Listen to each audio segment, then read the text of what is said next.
Hi, I'm Kronos with a video on Xtreme Thinblocks. Xtreme Thinblocks is a way to save a lot of bandwidth when sending blocks between nodes in the Bitcoin network. This isn't really a topic for beginners, so if you're new to Bitcoin, some of this might go over your head, although you might still enjoy the video. But if you're thinking about running your own node, or you've been around Bitcoin for a while, you understand how the network works on a basic level, or you're interested in Bitcoin scaling, then this might be exactly what you're looking for. If you have any questions about what I talk about today, feel free to post in the comments below the video, and I'll answer them there. With that said, let's get started. Xtreme Thinblocks was first proposed by a guy named Peter Chipper in early 2016, and it's based on work from Mike Hearn on a tech called Thinblocks, but Xtreme Thinblocks takes it a little bit further and saves even more bandwidth.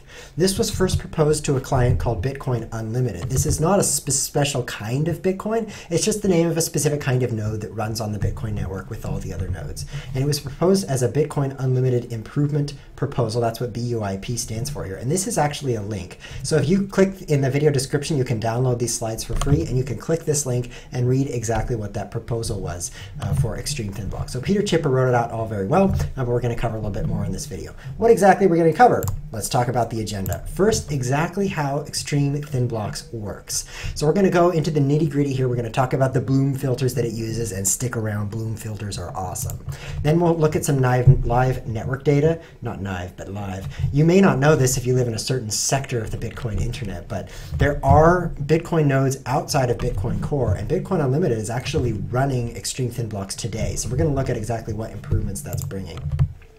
Then we'll talk about some of the popular criticisms of Xtreme Thinblocks. I've highlighted a couple that I've heard recently, and then we'll look at what counter arguments there are to those, and if those criticisms are really good criticisms or not. And lastly, we'll talk about how you can get involved. All right, so how do Xtreme Thinblocks work? Let's take a step back a little bit and think about the Bitcoin network. Each node on the network receives and sends transactions. So if I'm a node and I initiate a transaction, I want to send some Bitcoins to someone, I'll create that transaction and send it to another node, which sends it to other nodes, which sends it to other nodes. Eventually, the entire network has that transaction. Later, a miner mines a block. And when that happens, the transactions are added to the block and sent back around the network so that all the nodes have the block. But that actually means that there's some redundancy there, because the transaction already went through the network once, and then when the block is being sent again, all of those transactions are being relayed again. So Thinblocks, which was originally proposed by Mike Hearn, describes a technique to avoid sending the transactions again. Instead of saying, here's all the transactions in the block, you can say, here's all the hashes of the transactions of the block, which saves bandwidth. But Xtreme Thinblocks takes that a step further. The question is, how does my node, which has certain transactions, say, I need this block, but don't send me these because I have them, but do send me some other transactions that I don't have? Because there's no guarantee that I have the same ones you have. So if you send me all of them, maybe that's too many. But if you only send me the hashes, then I'll need some more. So Xtreme Thinblocks uses a Bloom filter, and this is the critical ingenuity, the invention of Xtreme Thinblocks, to reduce the transmission sizes. So here's the basic problem. I'm node A, and I want to get a block from node B. So I'm node A here, and I'm saying, node B, please send me the next block. Now I need to say which transactions I have. But if I just send them all, that's wasting way more bandwidth than if you just told me what was in the block, because I'm sending a bunch of transactions. If I hash all of my transactions and send all the hashes, that's still a lot of bandwidth, because I could have a huge memory pool. You don't really know how many transactions I have in memory.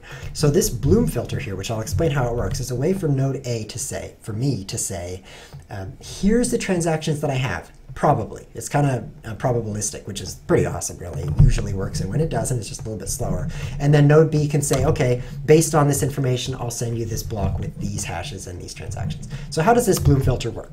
Let's say I'm node A. First, I go through my transaction pool, all of my memory pool, all the transactions I have, and I hash them. That's basically like deciding which slot in the Bloom filter it belongs in. Let's say I hash it and it belongs in this slot. I'll draw a little X right here to represent that this transaction fits in this spot. Now here's the beauty of the Bloom filter. This little box here, by the way, this is like an array.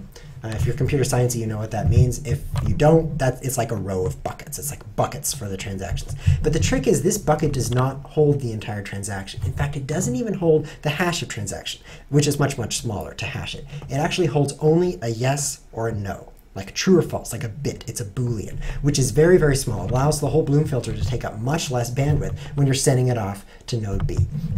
So you just mark yes in this box. You say, I have a transaction which, when it's hashed, it fits in this spot of the Bloom filter. So now let's go on to the next transaction in my memory pool. Let's say it's this one, and I'll mark that one. So node A is quickly hashing its transactions and dropping them into the Bloom filter here in whatever spot they fit in. This is really, really fast because computers are fast. They can hash very quickly, and it's all happening locally on node A. It's not sending anything over the network yet. It's just arranging the Bloom filter. Now, sometimes when it goes to hash a transaction, it fits in the same bucket, because even though they're two different hashes, the way a Bloom filter works is it's not guaranteed that everything gets its own bucket. If it were a guarantee, the thing would have to be huge because there'd be so many buckets. So there's some overlap. So sometimes you'll have one that fits here and another one that fits in that same spot. In that case, node A is going to say, well, I already marked yes here, so I'm just going to leave it at yes. So that means actually node B, when it receives this filter, it doesn't know, the bucket's marked yes, but it doesn't know how many yeses that really has. But it turns out that's not very important. So this whole thing is sent across to node B. Now node B, it takes a look at what's in the block. So let's mark these with blue. It says, okay, transaction 1, that's in the block, do you have this transaction? It will actually run the same hashing, which will make it fit in the same spot. So it's gonna say, oh, look at that. It fits right here.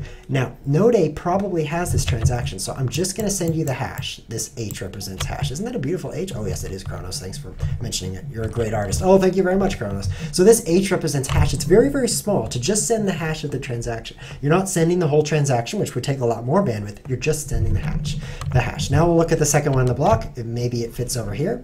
And so once again, all we have to do is send the hash. Oh, lovely H. That's wonderful. And then the next one, let's say it fits over here. So we know node B says, oh, guarantee that node A does not have this transaction. So you need it explicitly. So I'm going to make this thing green circles. Those aren't circles. Green circles. This is an enormous, relatively, it's actually just a couple hundred bytes probably, but much, much bigger than a hash, which is like 64 bits or 256 bits, depending on whether there were collisions. But it's much, much smaller here for the hashes. That's like 8 bytes versus 300. So this is much, much, much bigger. You might think 300 bytes is also small. You're right, it is, but if a block has a lot of transactions, it adds up. So anyway, node B will include the entire transaction here in the transmission back. Let's take one more hash here, switch back to blue, and we'll say it's this one. Now this, okay, so I did this wrong. I wanted to, let's put one more H here. I wanted to signify here that two different transactions can fit in this bucket. Now any number can't, so this goes back to node A. Here comes some hashes and some transactions, and I added that to the slide here. Here's some block contents. All these little H's are hashes. You can see how tiny they are. That's because hashes are tiny. And here's the huge transactions. Without Thinblocks, you would not be able to send a message like this. You would have to send all the transactions explicitly, and the message would be much, much, much bigger. And so this is going to save a lot of bandwidth to just send all of these hashes back. Now what happens is node A gets this, and it goes through its inventory and says, yep, I've got that, yep, I've got that, I've got that. It's comparing the hashes to make sure it has them all. Now sometimes, like I mentioned, let's go back to drawing one more time. Sometimes you have two transactions that could have fit in this spot. So node B said, oh, I've got that one, so I'm only sending you the hash, but node A actually compares this hash and says, oh no, actually I don't. There's another transaction that was in the block that I don't have, and it fits in this same spot. Does that make sense? Because it's not guaranteed to be the only one that could be there. So in this case, node A needs to go back one more time and say, I actually need this transaction and this transaction, these ones that, I said yes, but it wasn't a perfect match. It wasn't a match at all. It was just like a similar, it was another transaction that hashed and fit in the Bloom filter in the same spot. So sometimes node A has to go back one more time and say, I need these back. Sometimes not. Sometimes all of the hashes and transactions are spot on, and this is the end of the round trip.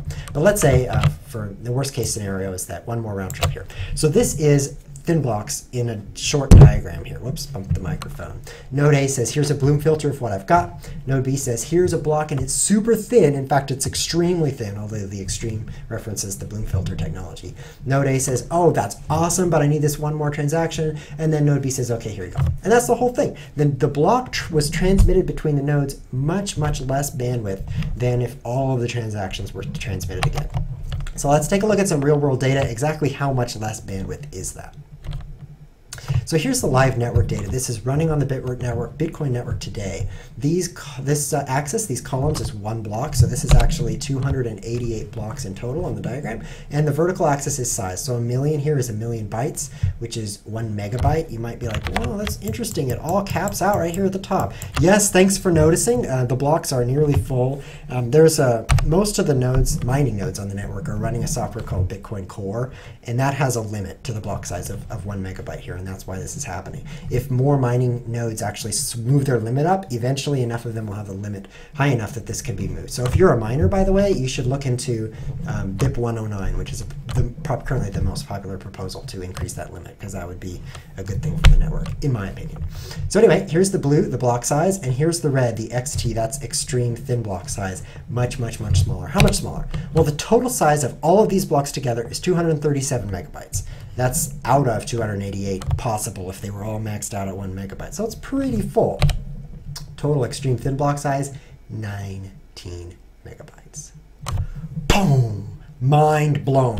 This is 800K if you're running the old, just sending all the transactions in the block. This is 66K, and it makes sense that it would be so much smaller because you're mostly just sending transaction hashes. This is the block transmitting it from one node to another. There's only a few transactions being sent and a whole bunch of hashes which are really, really tiny. This is over 90% savings, 90% compression between just sending the whole block and just sending the hashes with 1 or 2 transactions, whichever ones were signified by that Bloom filter that weren't necessary. This is amazing. This is absolutely amazing, because this means that 1 megabyte block size for transmitting blocks can now be 10 megabytes, and it's as if you're sending 1 megabyte. You can see it's just 66K, so this is a huge savings. But not everyone is super excited. Almost everyone is super excited about this technology, but not everyone is. So let's look at some of the criticisms of the technology. The first one is weak blocks is a better scaling technology. And well, maybe it is. This is actually a funny criticism to me. Okay, so you don't know what weak blocks is. Let me start there. Weak blocks is a technology where a miner, when it's working on a block, can send it out ahead of time, before it's mined, and say, here's what I'm working on, guys. I haven't solved the block, but this is in progress right now. And then if it solves the block, it'll just send out the nonce and say, which is a way of saying, now it's finished, it's mined. And the nonce goes out, and then the whole block's been transmitted. So it's a way to move the work ahead of time. The funny thing about this criticism is that weak blocks and thin blocks are completely separate technologies that can both be added. So you can send out that block ahead of time as a thin block, which makes it go out super, super fast. Instead of 800K, it's 66K. You got that 90+% compression on the weak block. So if weak blocks are great, let's use them. The other funny thing about this criticism is that weak blocks aren't used today. It's an idea that's been put forward, and there's talk about it, and it seems like a good thing, but it's not actually being used on the network. So, well, all the more reason not to criticize, to say, well, let's use this thing we haven't even made instead of this thing that you just proposed and is actually great. However, another reason it's a silly criticism is you could just use both at once. So weak blocks doesn't really stop thin blocks at all. They're both good. The next criticism is extreme thin blocks is less efficient than the fast relay network. Now, this is a much better criticism. We do have something called the fast relay network. It is fast, it does relay, it is a network, and it's more efficient than extreme thin blocks. So why wouldn't we just use that? Well, the relay network today, and this is being used in Bitcoin today, uses a centralized implementation. This might come as a surprise to you, but there are miners on the network. The big pools are actually using this thing. It's called the fast relay network, but it's run by one guy. His name's Matt. He works for Xtreme, and he runs these servers around the world. And so when a block is mined, that's actually transmitted quickly through these servers. So centralized implementation, that doesn't sound very good. That's not very Bitcoin-y, right? Bitcoin is decentralized. But the counter-argument to this counter-argument is that it's a decentralized protocol. So anyone can make a fast relay network. The problem is there's really only a use for one. If I make my own fast relay network, there's nothing to relay unless other people join it. So you really want to be on the network that everyone else is already on. And so even if you make a second fast relay network and everybody switches to it, you still have the problem that it's one centralized fast relay network. On the other hand, extreme thin blocks is node-to-node communication. So I'm running a decentralized Bitcoin node, you're running a decentralized Bitcoin node, and I can send you that block very, very quickly using very little bandwidth using extreme thin blocks. Neither of us needs to be connected to a third-party network. So it's true that the fast relay network is more efficient, and it's true that it exists today, and it's true that it's working well, but that doesn't mean we shouldn't add this technology. Most of the nodes in the network don't use the fast relay network. It's really just for a few mining pools and for miners. So this is so that everyone can have a low bandwidth usage when sending blocks between nodes. And this is also a way to make this technology more distributed, because instead of connecting to one organization's network or one person's network, everything is working inside the node itself. So that's my answer to that. Let's take a look at the next criticism. Extreme thin blocks only reduces bandwidth by 12%. This is funny to me as well, because we just looked at the last slide and it was 90%. The reason that people say 12% is that, okay, so let's read this part first. Block propagation, 90% on block propagation. The reason say it's only 12%, they say it's only 12% is because there's more that a node does than just block propagation. Like I mentioned, you're receiving transactions, you're sending transactions, and when a block is mined, the block is sent through the network. So if you count the total bandwidth by the network, you're receiving the transactions and sending it, and then you're receiving the block and sending it. So that's twice. So that would mean the savings is actually 50% or less than that, but up to 50%, because you're cutting out that second transmission of each transaction. So bandwidth savings approaches 50% if transactions aren't dropped from the memory pools. And this is where the 12% comes in, is that if I have like a pool of transactions that's waiting to get into a block, and if that pool gets too big, I might drop some. I will say, well, I'm not going to store all of these in memory, so I'll just forget about them. Well, then this node that I'm connected to is like, here's this transaction. I'm like, no, I dropped that thing. I drop it again. 5 minutes later, sends it again. Maybe not 5 minutes. I'm not even sure how often that happens. But it creates extra bandwidth waste to be sending the same transactions and dropping them over and over. And that's what pushes this all the way down to 12%. So this criticism is just pointing out a problem in the network, that memory pools can get really big and then drop transactions and have them sent again. That should probably be fixed another way, because it would be good not to drop a transaction and then receive it again, but that actually does happen in the network today. But an interesting point about this is that a bigger block size limit could help keep those transactions from being being dropped from your memory pool. Let me give you an example of why that would be. Imagine like a bus station. Imagine like the Bitcoin network is a bus station, and the buses are the blocks. So people are waiting in line to get on the block. There's like the transactions in the memory pool. Bus comes along, block is mined, and some of them get on, and then off they go. They're mined and they're in the block, and now they're no longer waiting. So if the memory pool gets really, really large, that's like a whole lot of people lining up to get on the bus. And then that is when the problem starts. People start getting, transactions, sorry, I call them people. They start getting dropped because the memory pool is too big. So if you add buses, or really in this case, make larger buses to hold more transactions, that'll reduce the line. So if you just imagine a long line of people, and then you're processing more of them at the front, then the line will be cleared out quicker. So that's, in a nutshell, why this could help the memory pool problem. In the long term, that doesn't really make memory pools empty, because if that just makes everything more popular and everything gets bigger. So you're not shrinking Bitcoin by having bigger block sizes, but it does help to clear out memory pool backlogs. And we've seen that on the Bitcoin network today. We see when the Bitcoin blocks become full, that's when the transactions back up and they start getting dropped. But when they're not full, they typically get cleared out quickly, so you don't see the dropping that's causing this problem. But my real answer to this criticism is that it's when a block is mined, that's when bandwidth is really important, when you have to send the block through the network quickly. And so that 90% number is actually what really matters for propagating blocks through the network quickly. And actually 90% is like a minimum. I've seen even better than that. I've seen like 95% plus. The technology is being improved. So this is still a great technology. Even though you're not getting as much benefit, if your memory pools are too big, you're still getting some good benefit. So those are the main criticisms. If you have other criticisms for extreme thin blocks, feel free to post in the comments and I'll read them. I'll be like, oh yeah, I didn't think of that criticism. Maybe you'll think of some others. But these are like the main ones I've seen around Reddit and on forums, so I thought I'd mention them in this video. All right.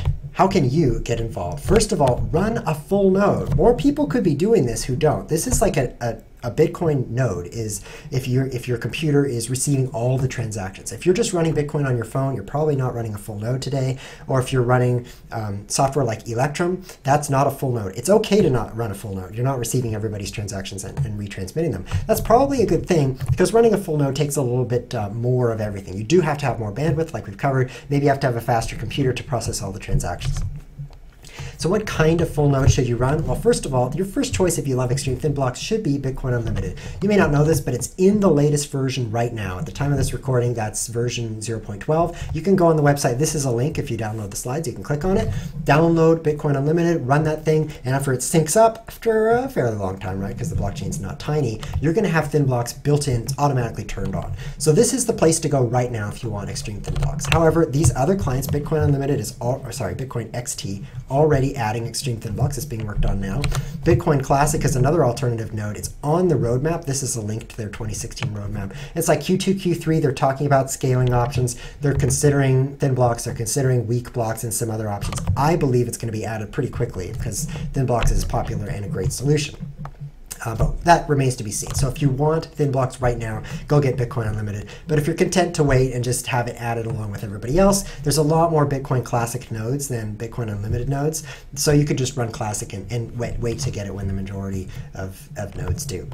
Now, the majority of nodes right now are actually Bitcoin Core, and I haven't heard any plans for them to implement Xtreme Thinblocks. So if you would like it added, you could add it. You could put a proposal to add it yourself if you're kind of more technical, or you could contact the Bitcoin Core team. They have a Slack channel. They meet on IRC and say, hey, what about those Thinblocks? They're pretty awesome, right? In the worst case, if they don't add it, you can always switch to one of these other nodes. Now, on the topic of switching, all of these nodes are compatible today. There's some talk about, oh, if you switch off Core, it's not going to work. It's not going to be Bitcoin. But actually, all of these nodes run on the same network. They communicate over the same protocols, and they work exactly the same. The only way that could change is if enough miners, and it's miners, not nodes, but miners that mine blocks with BIP 109 support, which is by default in Bitcoin Classic. So if enough nodes say we want to raise that block size limit, that's kind of the point of BIP 109 of the change, then all of these three nodes will automatically support those bigger blocks, but Bitcoin Core will need to be updated in order to support the bigger blocks. So if you want to be perfectly safe, you can really run any of the nodes because you're not going to fall behind. After that threshold is passed, there's still a 28-day window when people will be talking about it, saying update your node. So there's really no risk to running any of these node versions in terms of getting forked or being on the wrong network. Another thing you can do to get involved is join the discussion. This is a relatively small and new Bitcoin forum, but it's kind of the home of Bitcoin Unlimited. So it's kind of like there are some smart people who post at these forums. So go check them out. It's a good place to talk about Bitcoin Unlimited, good place to talk about Xtreme Thinblocks, and it's a good place to talk about Bitcoin scaling in general. There's a lot of cool people there in those forums. So go check those out. Ooh, that is Xtreme Thinblocks. Feel free to download the slides in the link in the video description and take a look at some of those links that I've put in the slides. Those are free to use and distribute as you see fit. And if you have any questions, feel free to post in the comments below the video and I'll take those questions there. I'm Kronos. Thanks for watching.